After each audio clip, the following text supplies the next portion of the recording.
Honors U.S. History students, let's talk this morning about the course of events that lead to Jefferson writing the Declaration of Independence. So in 1773, and most of you have already read about this, the largest tea company, the British India Tea Company, was struggling. And they were struggling because the colonists had been boycotting, and the answer that the British government had then was to allow the British East India Tea Company to sell their product directly to consumers.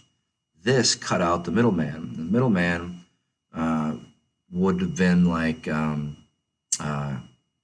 colonists who were merchants, who were involved in the process.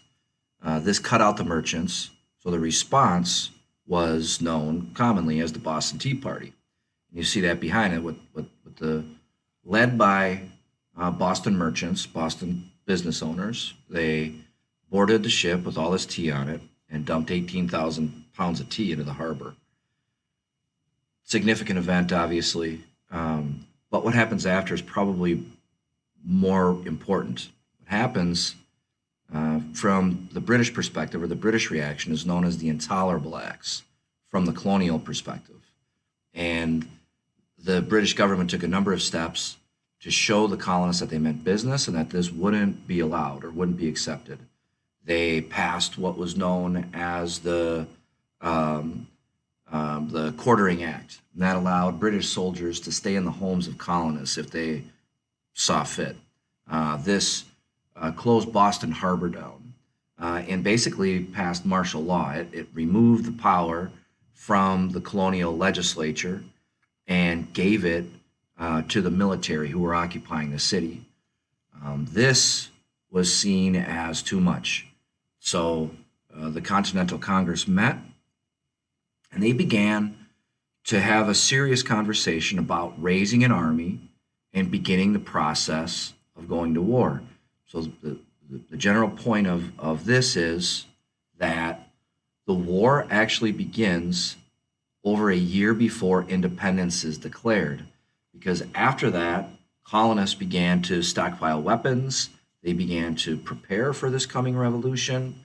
And in the spring of 1775, the British heard that there was a stockpile of weapons somewhere near Concord, which is today a suburb of Boston. It's about 20 miles outside the city. So the Redcoats marched out, and this is where the first shots are fired. As they were marching towards Concord, the a small number of men who were known as Minutemen confronted the British regulars, and the first shots were very lopsided. The British win that handily. After that, the British continued on into Concord, where they searched for weapons. They ransacked homes. They went through every building, basically, and they didn't find anything. On their way out of town, more colonial opposition or more resistors showed up. And they basically chased the British all the way back to Boston. And it was at this point that it would be awfully difficult for anything to return to normal. The colonists tried, but the British resisted.